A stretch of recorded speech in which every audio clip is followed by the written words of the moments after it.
Well, I have read in the papers this matter of private companies that are seeking a bailout, that are seeking help from government to be able to continue working because they have collapsed. Their capital has collapsed. They no longer have money to sustain their companies, and they want government to give them money. Normally, if you are a business person, you put in your capital. If you have a trouble with your capital, you go to bank and borrow on your own. You don't need to involve government. Or you go to other money lenders and borrow. Now they want government to save their businesses, which may be plausible if there was a very good reason why their businesses collapsed.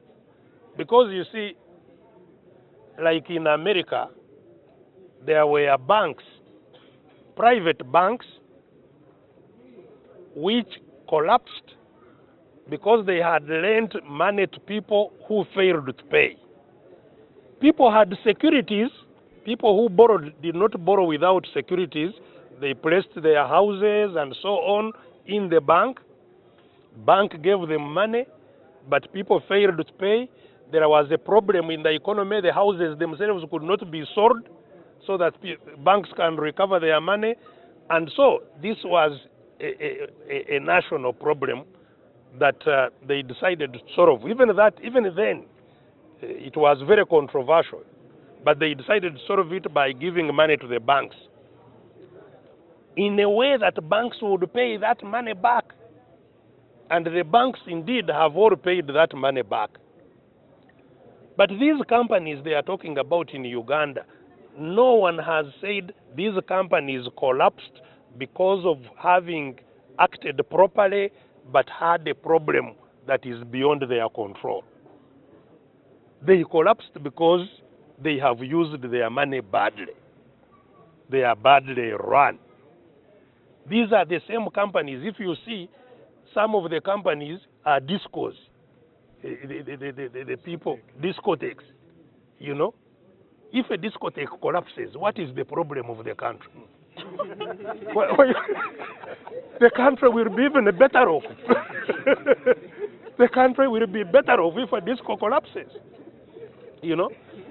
And now, so there is no reason we have been told that it was for a general good. The companies were prudent, they were working well, but because of problems beyond their concern, they are at risk of collapsing, and people losing jobs, and the government losing taxes, and so on. So if there were good reasons why businesses are collapsing, businesses that are strategic to the country, yes, we could consider how to save them as a country, but in a manner that that money will come back to us. But this is not the case here. These companies, if you see their list, they are the same companies that on the list of those who gave money to Museveni for elections, they are the same companies.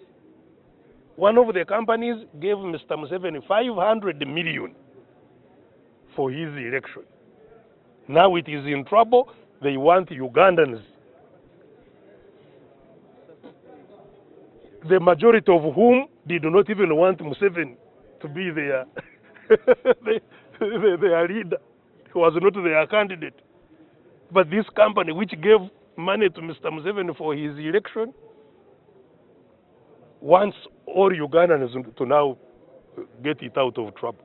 For the construction of the NRM house. Some gave money to Mr. Museveni to build NRM house, which house even has never taken off, we all know.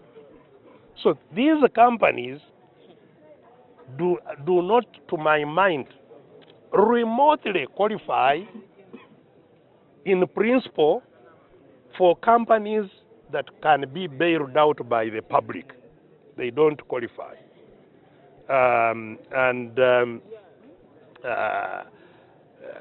You know, there is therefore no reason why a taxpayer, people who are already very, very bad off, why they should bail out these companies. There has even been no process at all that is known to Ugandans through which these companies were identified. Because people who need bailout are very many. What criteria was used to select these ones that are going to be bailed out? So there are very, very many questions, and I think that Ugandans must unite on this matter. These are the real matters of politics. I've been hearing since the election. Government has been people, who drum for the government.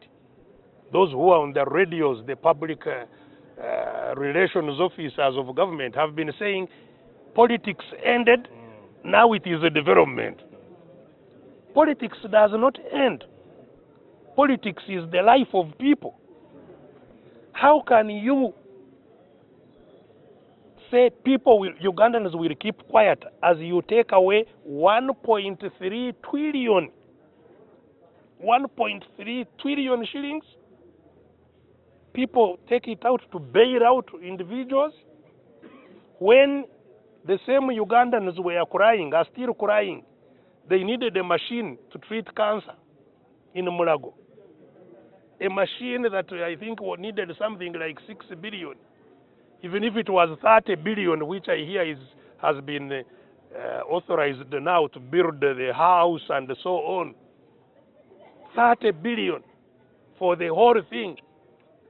But now you want to spend 1,300 billion.